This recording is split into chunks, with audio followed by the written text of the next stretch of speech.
Então, nesta noite, coube a mim trazer a mensagem da noite, essa tremenda responsabilidade. E eu gostaria de trazer um tema um tanto constrangedor, talvez, uma vez que o povo de Deus sempre é contado como minoria. E isso pode ser uma pedra de tropeço para muitos, uma vez que consideram que, de alguma maneira, uma maior parte deveria estar, então, envolvida se algo é real, se algo é bom, se algo é sério. Felizmente, a prevalecência do príncipe das trevas em nosso mundo já é patente, e vemos já na experiência antediluviana que poucos foram aqueles que se salvaram das águas do dilúvio. É bem verdade que antes que ocorresse o fato em si, onde foram salvos aquelas 8 pessoas, Noé e sua família, basicamente, houve outros que foram salvos perto daquele tempo, mas pessoas que vieram a falecer antes do dilúvio. E com certeza há uma lista de vários fiéis heróis da fé. Matusalém mesmo, o homem que viveu mais tempo na Terra, provavelmente morreu pouco tempo antes do dilúvio. Até bem próximo do dilúvio ele viveu. O primeiro texto bíblico que eu gostaria de ler nesta noite é de Isaías 41:14. Não temas, tu, verme de Jacó, povozinho de Israel, eu te ajudo, diz o Senhor, e o teu Redentor é o Santo de Israel. Então, nessa linguagem curiosa que o nosso Deus traz o povo de Israel como um povozinho, um vermezinho, ele traz a realidade que diante de todas as outras nações, povos que havia, o povo de Israel era o inferior a todos, em diversos aspectos, não só numérico, mas também em termos de capacidades e assim por diante, que havia já de maneira bem desenvolvida em outras nações. Portanto, sempre é um consolo para o povo de Deus, desde a época de Israel, essas palavras, então, de um Deus que se importa com esse povozinho. Agora vamos ler em Sofonias, capítulo 3, os versos 12 e 13. Um texto muito conhecido também. Mas deixarei no meio de ti um povo humilde e pobre, e eles confiarão no nome do Senhor. Verso 13, o remanescente de Israel não cometerá iniquidade, nem proferirá mentira, e na sua boca não se achará língua enganosa, mas serão apacentados e deitar-se-ão, e não haverá quem os espante.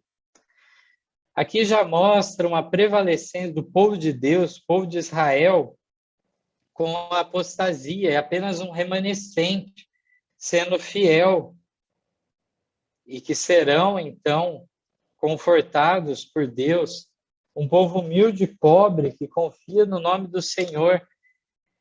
Estes, então, que são remanescentes de Israel, que serão salvos. Depois temos promessas semelhantes no Novo Testamento, quando encontramos a figura daquela mulher no capítulo 12 de Apocalipse, a mulher pura, simbolizando a igreja de Deus, a igreja cristã, mas posteriormente se corrompe também. E por fim, no Apocalipse 12:17, fala o quê? Mais uma vez, um remanescente da semente da mulher, que seria então os fiéis. Então, mesmo dentro do cristianismo, haveria uma minoria também. As mensagens dadas a Israel se repetem agora na era cristã. Mas eu gostaria, então, de trazer agora algumas reflexões da pena inspirada da mensageira do Senhor Ellen White, vários textos que vou compartilhar aqui na tela para os irmãos acompanharem. Algo maravilhoso aqui nós vamos encontrar nessas leituras. A primeira leitura está no Obreiros Evangélicos, página 431. Esse texto, então, do Obreiros Evangélicos nos declara o seguinte: à medida que as pessoas ficam interessadas na verdade, os pastores de outras igrejas lhe dizem, e essas palavras são ecoadas pelos membros das ditas igrejas: esse grupinho não tem igreja e não tendes lugar de culto. Sois um grupinho, pobre e ignorante. Em breve os pastores irão embora e o interesse há de desaparecer. Então, a vez de abandonar essas novas ideias que tendes recebido. É impressionante esse texto que nos mostra a carência da Igreja de Deus, muitas vezes para o básico, para ter uma casa de culto. Nos revela como são considerados pelas demais igrejas, como um grupinho pobre e ignorante. A esperança dos pastores, então, é que o interesse vai desaparecer, justamente porque muitas vezes não há um pastor fixo em cada localidade. E os próprios membros leigos têm que se desenvolver. Esta é a realidade apontada através deste texto. Aqueles que verdadeiramente forem fiéis, esses pontos não serão empecilhos, como bem sabemos. No Desejar de Todas as Nações, página 459, encontramos outro texto maravilhoso. Aqueles aos quais é pregada a mensagem da verdade, raras vezes perguntam se ela é verdadeira, mas sim por quem é ela defendida. Multidões avaliam pelo número dos que a aceitam e faz-se ainda a pergunta: creu qualquer dos homens eruditos ou dos guias religiosos? Os homens não são hoje em dia mais favoráveis à verdadeira piedade do que nos dias de Cristo. Acham-se com o mesmo intento em busca dos bens terrestres, com negligência das riquezas eternas, e não é um argumento contra a verdade que grande número de pessoas não estejam dispostas a aceitá-la, ou que ela não seja recebida pelos grandes do mundo, ou mesmo pelos guias religiosos.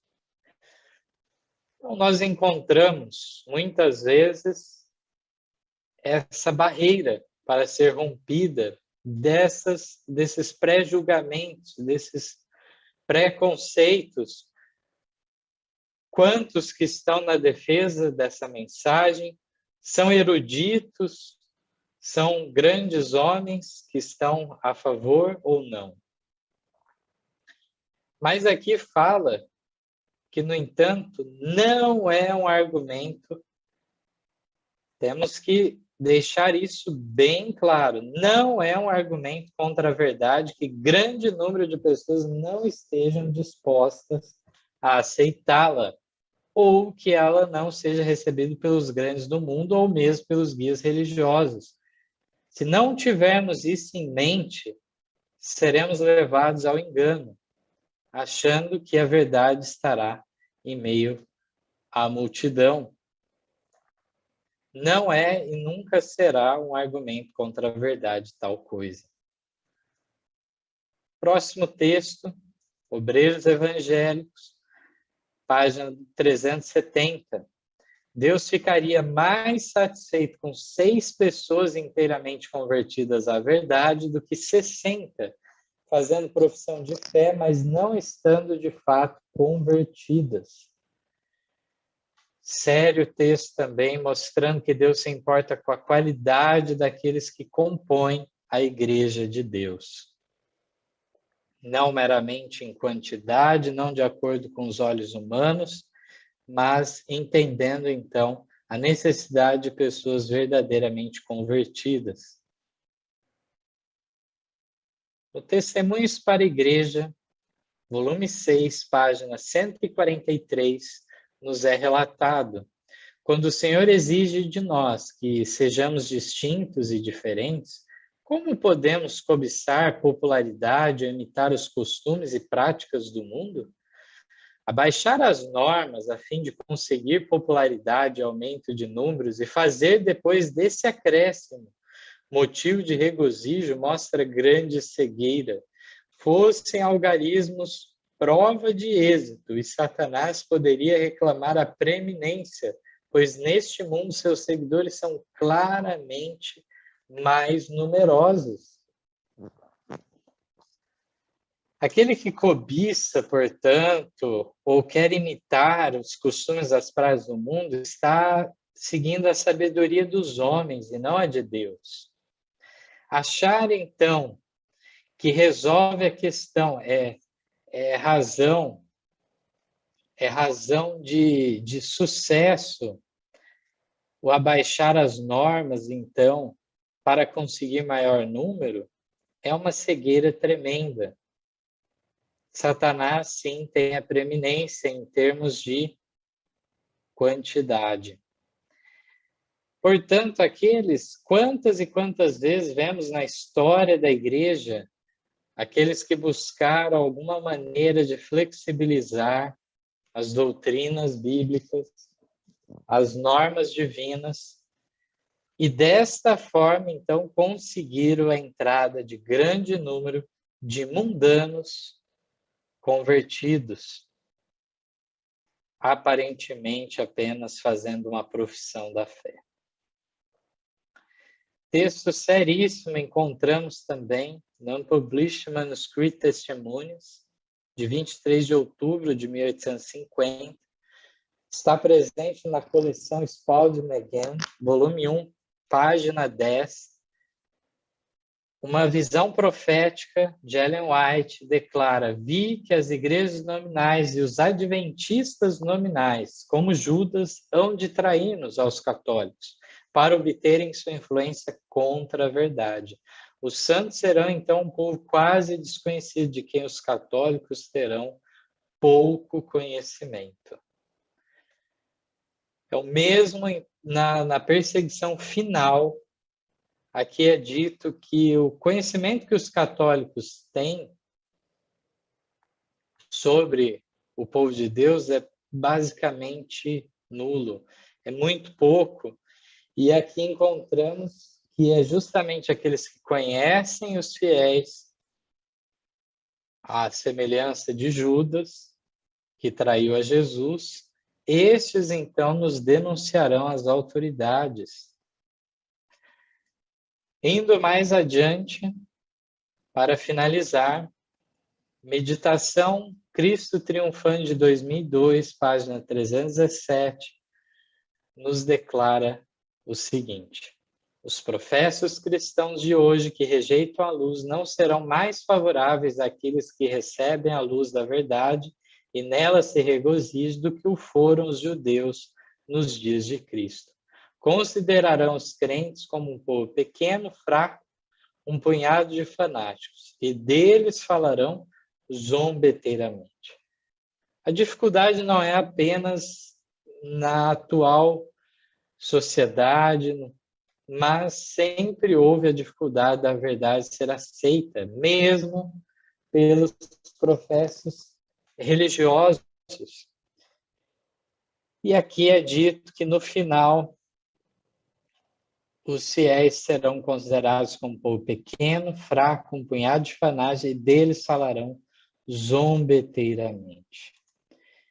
Vemos que o escárnio, a injúria, relacionada ao tamanho, à quantia do povo de Deus, está várias vezes colocada. Devemos, então, estar atentos a tudo isso e vermos de que lado estamos. Se naquela grande massa de adoradores de Baal, ou entre aqueles que tomarão a posição ao lado de Deus. Temos certeza que nesses últimos dias ainda se revelarão muitos fiéis. Elias achava que estava sozinho, e, no entanto, havia milhares daqueles que eram invisíveis aos olhos humanos, mas no devido tempo se manifestariam, e assim será hoje, à medida que se adensam as trevas da noite, e chegaremos ao ponto máximo. As estrelas no céu então brilharão com maior fulgor. O contraste será apresentado. Possamos estar entre aquelas estrelas que estarão firmes na constelação divina e não entre aquelas estrelas errantes que passam por um momento numa trajetória boa, mas desaparecem então em seguida. Que não venha a ser essa a nossa experiência, mas depositando a nossa confiança em Deus a cada dia, sabendo que os méritos de Cristo em nosso favor são o suficiente, possamos avançar nessa trajetória final. É esse o meu desejo de oração. Amém. Como eu estava falando antes, que eu ia comentar que eu gostaria de ler 2 textos sobre o mesmo tema que tratamos nessa noite, e são impressionantes por uma razão muito simples. Falam da igreja que Jesus fundou e como que ela é descrita no Desejar de Todas as Nações. Vamos ver rapidamente aqui, novamente, colocar na tela para os irmãos acompanharem. O primeiro texto, então, está na página 717, e ambos os textos que vão ser lidos falam muito da perspectiva de Judas. Diz aqui que Judas estava cego para a fraqueza de seu caráter, e Cristo o colocou onde pudesse ter a oportunidade de ver e corrigir isso. Como tesoureiro dos discípulos, era chamado a providenciar quantas pequeninas necessidades do grupozinho e a suprir as faltas dos pobres. Então, aqui é chamado a igreja instituída por Deus, por Cristo na terra, a qual Judas foi colocado em associação, não sei se os irmãos sabem, mas Judas foi o único dos 12 que se ofereceu para ser um discípulo de Cristo. E isso não era algo comum, irmãos. Se nós formos ver o costume que os judeus tinham, quando surgia um mestre religioso de destaque, ele escolhia os seus pupilos, aqueles que ele gostaria de ensinar, os seus alunos. E de modo algum ocorreria o contrário, de um jovem vir e se oferecer a esse mestre. Mas assim fez Judas, Cristo o aceitou mesmo assim, para beneficiá-lo com esse contato direto. E, no entanto, aqui nós vemos que a posição dele de tesoureiro, providenciando então necessidades do grupozinho e suprir as faltas dos pobres, nesse ofício sabemos bem que ele foi infiel também. Na 719, nos mostra como que Judas pensou da atitude de Jesus com aquele jovem rico. Diz aqui que quando Jesus apresentou ao jovem rico as condições do discipulado, Judas ficou desgostoso. Pensou que se cometer um erro. Se homens como esse rico príncipe se unissem aos crentes, ajudariam a manter a causa de Cristo. Se ao menos ele, Judas, fosse admitido como conselheiro, pensava, poderia sugerir muitos planos para a prosperidade da pequenina igreja. Seus princípios e métodos haviam de diferir um tanto dos de Cristo, mas nessas coisas se julgava mais sábio do que Jesus. Portanto, vemos a falta de humildade da parte de Judas no agir nisso tudo, e com certeza se sentia muito se perdia oportunidades, assim como os irmãos de Jesus pensavam mesmo dele, achavam que Jesus não era tão estratégico quanto necessitava. E aqui vemos, então, desse grupozinho, dessa pequenina igreja instituída por Cristo, deveria haver, então, claro, um crescimento espiritual, como é dito, mas diferente de qualquer outro reino terrestre, através, então, da operação do Espírito Santo nos corações daqueles que fossem atingidos. Então, neste texto, é declarado que o mundo protestante moderno vê no pequeno grupo de observadores do sábado um Mardoqueu à porta.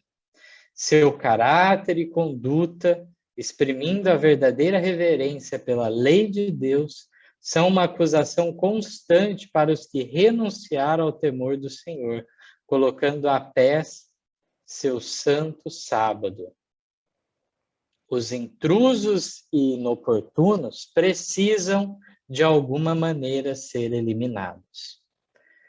Naquela experiência relatada no livro de Esther, Mardoqueu, Mordecai, inclusive, uma vez que ele estava sempre à porta do palácio, certa vez ele livrou o rei de ser então assassinado por alguns eunucos que dariam veneno. E aqui nós encontramos essa comparação, ainda que sejam bons cidadãos, a par do povo de Deus, há um ódio contra eles, contra esse pequeno grupo, tal como havia da parte de Amã para com Mardoqueu, uma vez que a conduta odiosa do pequeno grupo ou de Mardoqueu é justamente a observância da lei de Deus, em especial aquele mandamento que é um sinal entre Deus e seu povo, o santo sábado do 7º dia. Portanto, aqui fala do mundo protestante moderno, vendo o entrave nesse pequeno grupo observador do sábado. Esses intrusos, que são inoportunos, diz que eles querem, então, eliminar, para, então, não haver mais essa importunação, não há mais um testificar em favor da lei de Deus.